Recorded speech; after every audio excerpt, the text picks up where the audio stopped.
Hello and welcome to Through Africa. It is still me, your host, Mercy Bambola. Today we'll be talking about how we can access global opportunities as international students, especially in Turkey.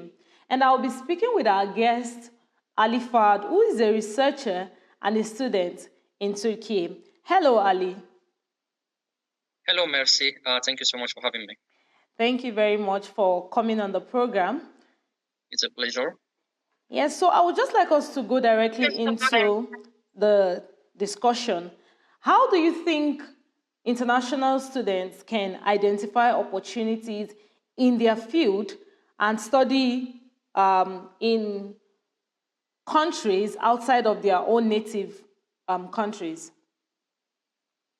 Thank you so much for the question. Being an international student is actually a big opportunity that I believe every student studying in their local country, in their national country, must evaluate.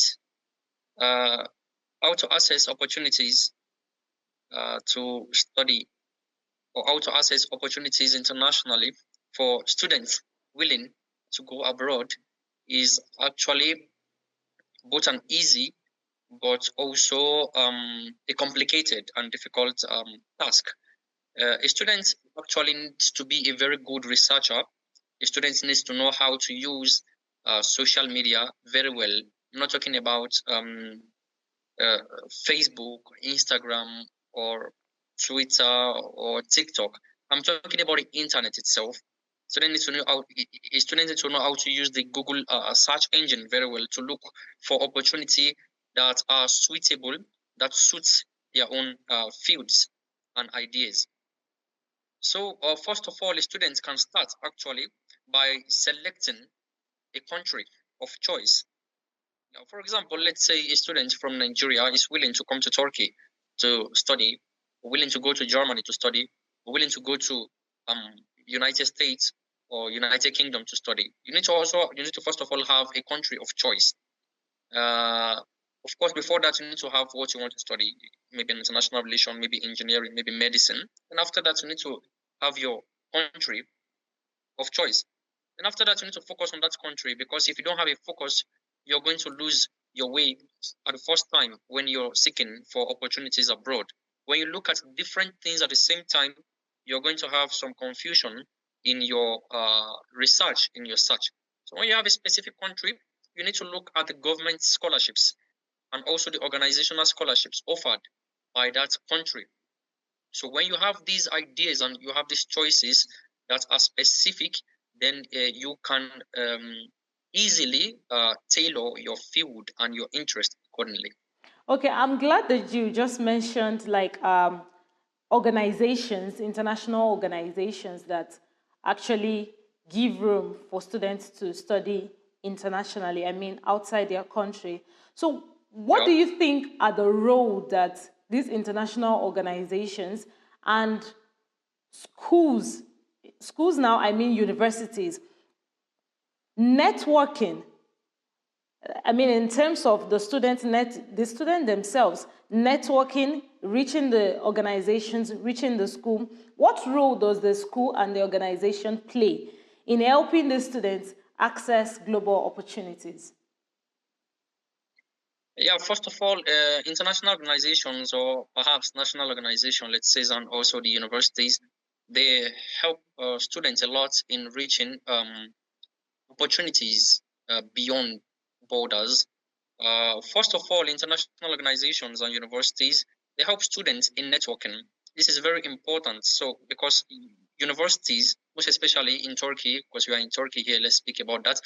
Universities in Turkey here, they regularly organize seminars, workshops, and social gatherings that enable their students to build connections with the alumni and also international professionals, and also with other students, and also with international companies that offers internship or work opportunities, most especially for international students.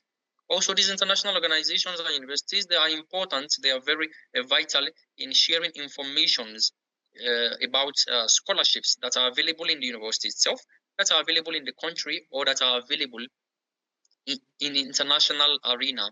Example of these scholarships are Erasmus student scholarships. This is an exchange program, from a home university to it's an exchange program that includes two institutions, a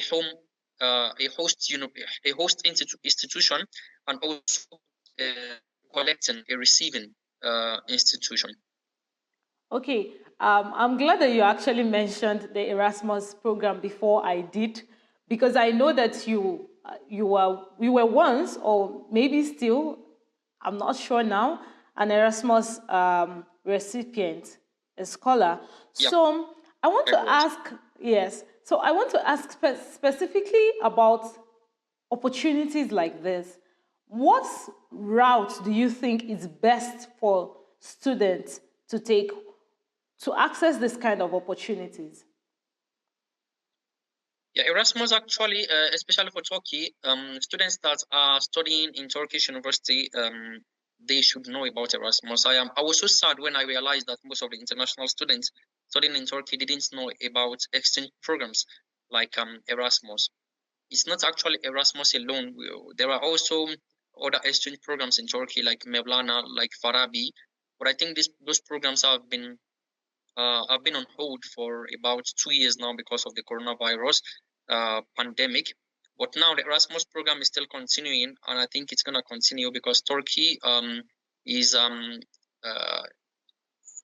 also part of the European Union Erasmus exchange program. So students in the university, after they finish their first year, they need to apply to. They need to follow up their international office announcement every time, because every university has an international office. They call it Dish İlişkiler Koordinatörlüğü. They can follow their international office social media accounts. They can also follow them on their website, so they will have information about about the universities in Europe that their home university has agreement with. To apply for Erasmus, they need to have an English exam. They can use their TOEFL. They can also use the EDS, which is in Turkey. Most especially, they can use the Erasmus English exam that is done by the university itself, by the university they are studying in. Secondly, they need their CGPA. They need to have a good CGPA. I believe the CGPA for each university in Turkey should be 2.20. 2.2, I mean. But for some universities, actually, they require 2.5 CGPA for students before they can apply. So the higher the CGPA, the higher the English exam score, the higher the chance of getting the scholarship. All right there, Ali. I also have a little bit of experience about, accessing opportunities outside the country. And I mean, outside of your native country. And one idea that most international students hold is that some opportunities are not for you. So most times they don't even try to apply for them. It's like giving up before starting. What is your opinion about this? I actually think a student should be motivated enough to make a thorough research. Of course, after making a thorough research about a particular opportunity, a student will know that, okay, I'm capable of applying to this, and if I apply to this, I know for sure that I will be accepted. For example, if you're studying international relation and you see something that is not related, for example, you see an opportunity related to engineering or medicine, you should know, of course, that this is not for you. And if it's not related to your field, you should not go for it at the first time. But if it's something related to your field, that's number one.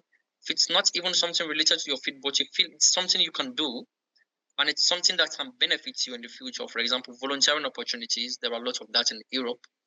And you think if you apply, you're not going to be accepted, and that's why you're not going to make research or apply for it. And I think there is a need for a very good motivation I mean, when a student is motivated and motivated to apply for these scholarships, I think a student can sit with his laptop or his phone and make a thorough research about what the scholarship or what the program or what opportunity entails. And with that, I believe the students can apply. Just try your best and leave the rest. Even if you apply, it's going to be an experience for you. Even if you're not accepted, it's going to be like an application experience for you to know how to apply to things regarding that. I have been to Russia before applying to the program in Russia.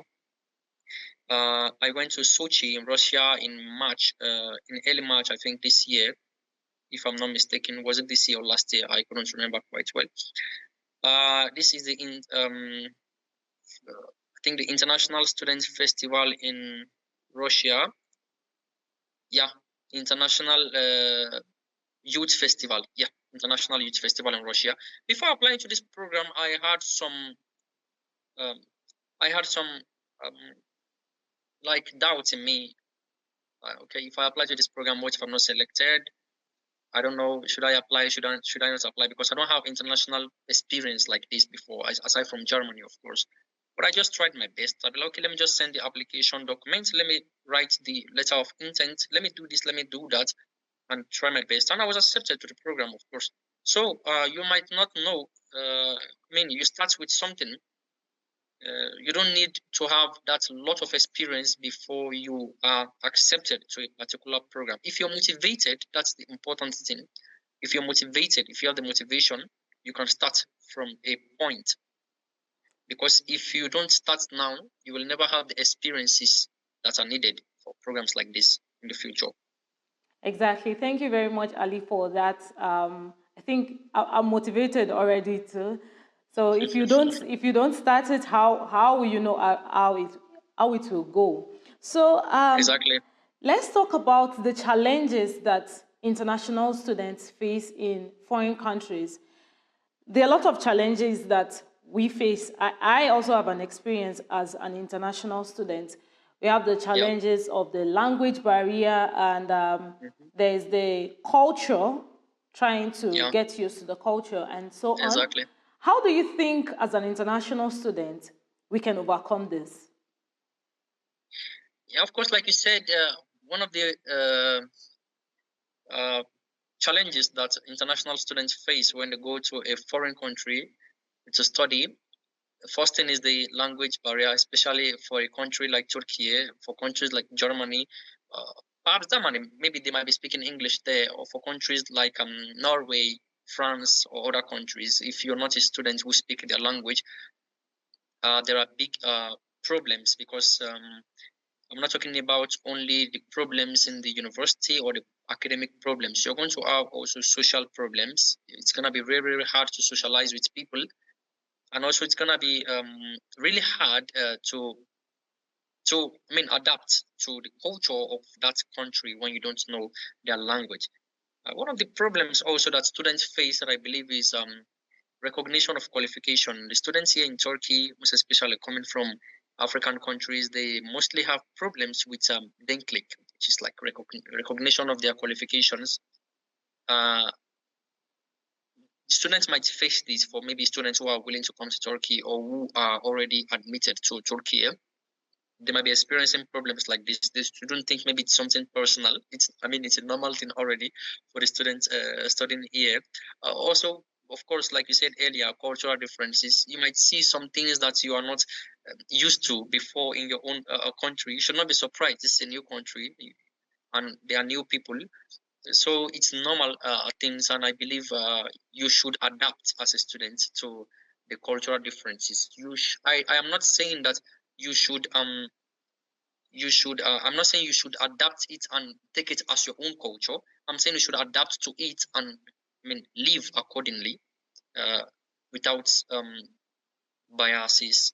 So visa and also residence permits issues are also there, which students are really experiencing. But I believe currently in Turkey, Gochi Daresi, they have organized a program like I think the universities now, they're accepting applications for residence permits for students. So that is not really causing a problem for students anymore. So to overcome these problems, each student needs to have a very strong network with their embassy and also with their country student representative. So I believe each country in Turkey or in other countries, they have representatives. Like for Nigerians, we have representatives here in Turkey. So they should have stronger relationship with those organizations, with those representatives, with those communities. They can help in solving some problems. Students also should socialize, I believe. You can learn language online. We are in a digital world. You can learn online by watching movies, by reading books. Because I believe when you have the intention of learning something, you will surely learn it as a student. Aside from that, socializing, trying to make friends, trying to speak Turkish. I mean, to overcome the barrier, trying to speak Turkish where you go, trying to socialize with people, trying to know the culture, trying to understand the people, leaving behind biases, leaving behind, I think these people are like this, I think these people are this, and so on. Just leave behind all those and focus on your own personal growth and development, because when you learn the language, language is an asset. You can't learn a language and you can't learn a language and lose. That's exactly what I'm trying to say. The language will be useful for you, if not in Turkey, but also in other places in the future. It will surely be useful for you. So I believe that is exactly what I need to say about that. Regarding residence permits, visas, like I said, when you have a strong or then click, when you have a stronger relationship, or when you have a strong relationship with the embassy of your country, they can help you in rectifying these issues. All right, thank you very much. I think I would just want you to say a last word to international students and maybe just an advice for international students, those who are currently studying and those who are planning to. As an international student, what you need to look at every time is your personal and professional growth. It's very important, because I mean, academic growth is very important. You need to focus on that to have good grades from the university. But aside that, you need to be social. That's number one. You need to use LinkedIn very well to search for jobs, to search for internships when you're studying. You need to use your social media effectively. Also, you need to look for different opportunities, not only in Turkey, also in different countries in Europe. There are different websites in Europe that you can use to search for jobs, to search for internships. Aside that, I'm used to Europe. That's what I'm talking about it specifically. Or you can also look at other countries. I mean, that's your own choice. Like I said earlier, in the front of this video, in the start of this video, you can look at other scholarships that can help you build yourself. You can also look at other social activities and cultural activities that can help you in building yourself. So that's my advice, and I believe when you graduate, you're going to see that you're not only successful in terms of academy, but you have also gained a lot of things in your life. All right, then. Thank you very much, Ali, for your time and for sharing your contribution to us with us. This was a very great session. I've been able to learn a lot from you. And thank you so much. You're highly welcome. Yes, and I hope to see you again on the channel. It will be a pleasure. Thank you so much. Merci. Bye. Thank you. Bye. And with that, we've come to the end of today's session. It is still me, your host, Mercy Bamgola, and this is Through Africa. For more information, and if you would like to send us a question or a suggestion, you can do so by sending your messages to our WhatsApp number, which will be on the screen. Thank you for watching, and goodbye.